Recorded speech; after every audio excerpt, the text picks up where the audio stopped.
Hello? Can you hear me? Yeah, we can hear you. Hey, sorry about that. Daniel, it's been a crazy few months since you were supposed to fight this exact bout back in March. Can you talk me through what has been going on for you in these last few months? Yes, first of all, it was very strange to fly back without fighting, and it is what it is, and it was also a very strange situation coming home. I know first the fight was cancelled, something I focused on the last couple of months, and from then on I had to adapt to a complete different situation, like it was with the pandemic, and the gym was closed, the whole life around us changed a lot. The gym was closed for 2 months, so also life and training looked way different. And but I definitely kept the focus, and I kept the focus for this fight. Even right after it, I kept my diet straight, I kept my mind straight for this fight, and I tried to, even without the gym, I tried to prepare, to stay in shape, and to be ready anytime to fight.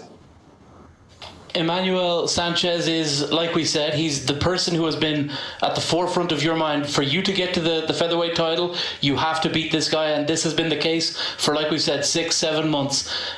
How do you feel about this man going into Thursday night? To be honest, I'm really not thinking too much about him. All this thinking about him is basically in the past. What I try to focus on, especially most of the time, is about myself, and to get myself on 100% to perform the way I want to perform. I keep my focus. I focus on my training, on my weight cut, on everything that I need to do to perform at my best. And this is what brings me the victory. Thank you, buddy. Steve?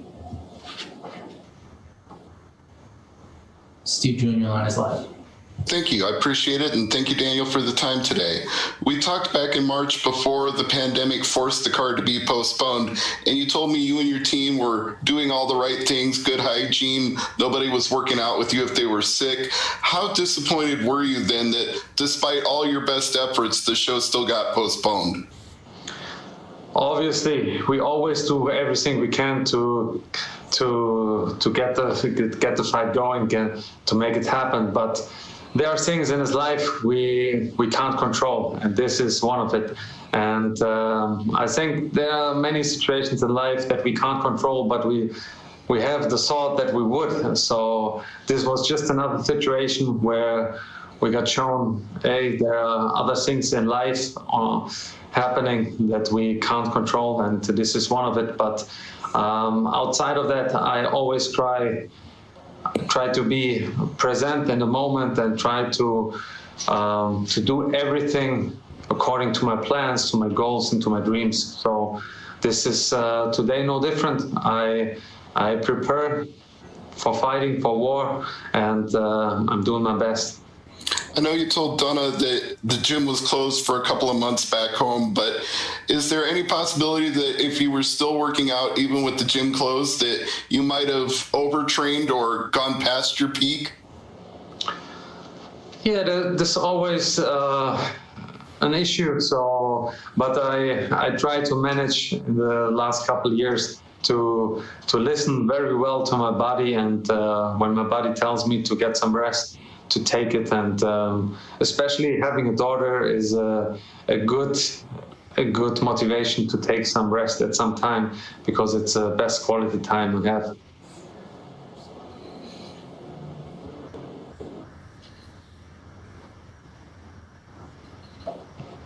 All right, we'll go to Gareth.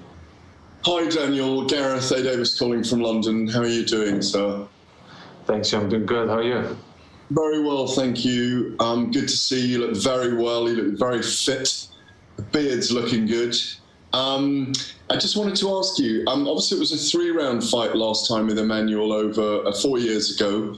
Does a 5-round fight make a different approach? It is 5 rounds this time, I'm assuming, yeah? Does a 5-round fight make a different approach for you? Yes, it is definitely a different thing, 5-round fight compared to a 3-round fight. So in preparation, we always simulate this a lot, that I'm going through these 5 rounds and always get the mindset for 5 rounds. When you're doing regular preparation for a 3-round fight, you know how you keep your energy going in this 3 rounds. The goal is, or what I'm focusing on is, I want to go these 5 rounds and leave it all out there. I don't want to go out of the 5th round, and I don't want to say, I could go a 6th round, I could go a 7th round. This is, because this is senseless. I want to go in there and I want to leave it all out there. This 25 minutes, I will leave all my energy to beat Emmanuel Sanchez. Obviously, you want to win the title and you want to avenge your loss to Patricio Pitbull in the final and win the $1 million. But obviously, you want to ring the belt, as I say. But what would you do with the $1 million? Everyone thinks about those things. It's a little bit like winning the lottery, but obviously you're winning the title. So what would you do with the $1 million? Yeah, you're right. Definitely, you definitely get this in your mind a couple of times. But first of all, I want to say, you know, I thought about this a lot, and I don't want to make it the major motivation for me, because when I look where I get my motivation from, where it all started, and when I was starting with MMA, it was not about money. It was about the passion. It was about the love for the game, and this is what I try to keep every time when I step on the mats, when I step into this cage. But definitely $1 million makes it way sweeter with passion combined. And I think I will create a lot of great memories. I want to spend much time with my family. I want to visit all the places in the world I want to see. I want to show my daughter, my family, the world. I want to do all the things that I want to do in life to create special memories for my family and myself. And then finally, Daniel, if you won the belt back and you won the $1 million, is there any chance, I mean, you're still only 35, but I think it's your 52nd fight.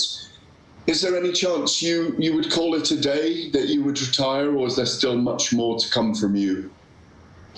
There's also a question that I ask myself a couple of times, because you get this asked questions many times from reporters and everybody.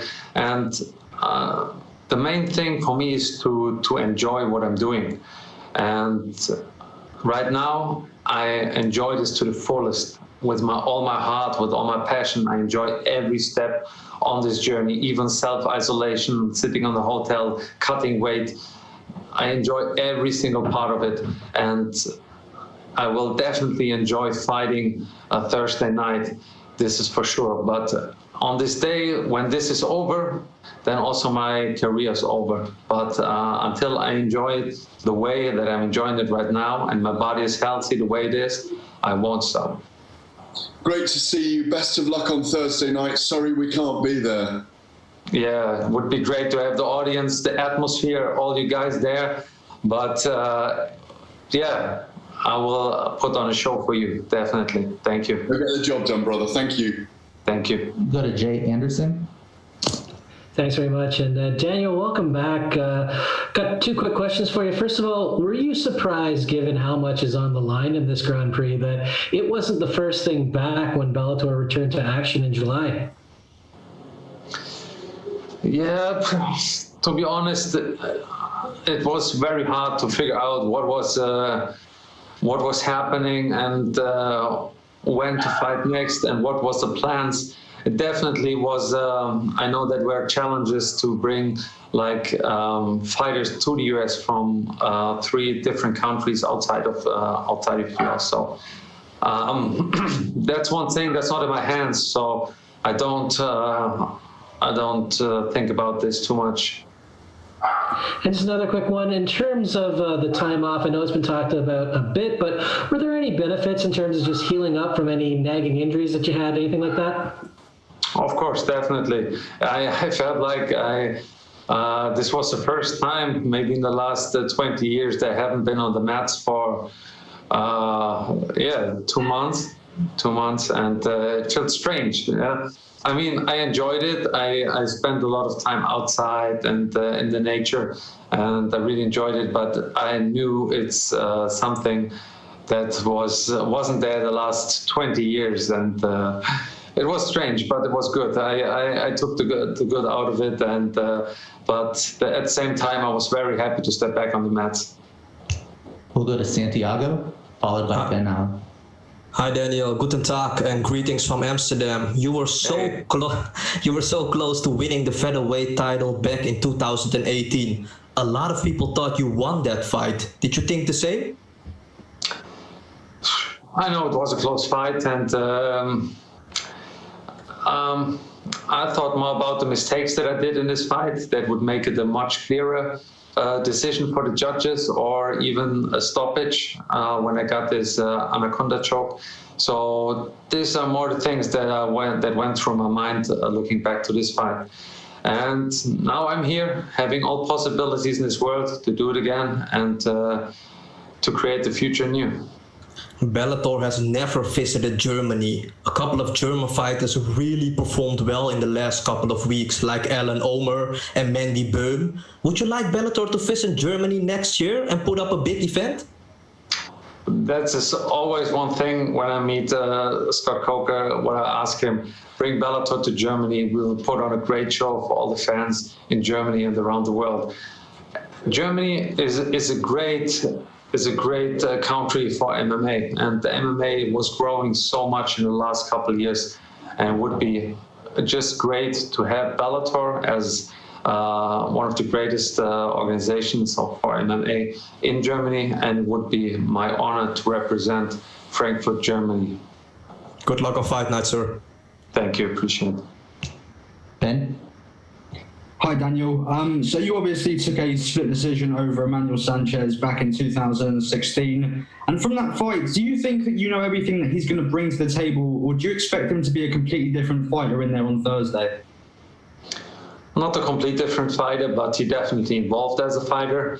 But his movement game is, I think it's pretty much the same. He puts on a lot of pressure. He tried to put the pace on.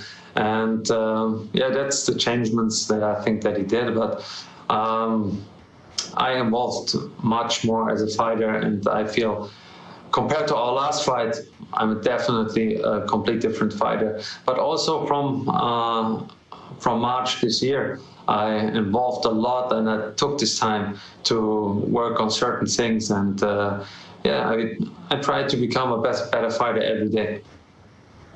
And just one more from me. Obviously, in the main event, we have the other quarterfinal of the featherweight Grand Prix between a man you know very well in the champ, Patricio Pitbull, and Pedro Carvalho. Do you have a prediction for that fight? I think Pitbull will go with the victory. Yes. Thank you, Daniel. Thank you. All right, our last question for Daniel comes from Matthew Putterman. Hey, Daniel, thank you for joining us today. I got to ask you, what is your biggest attribute as being a fighter?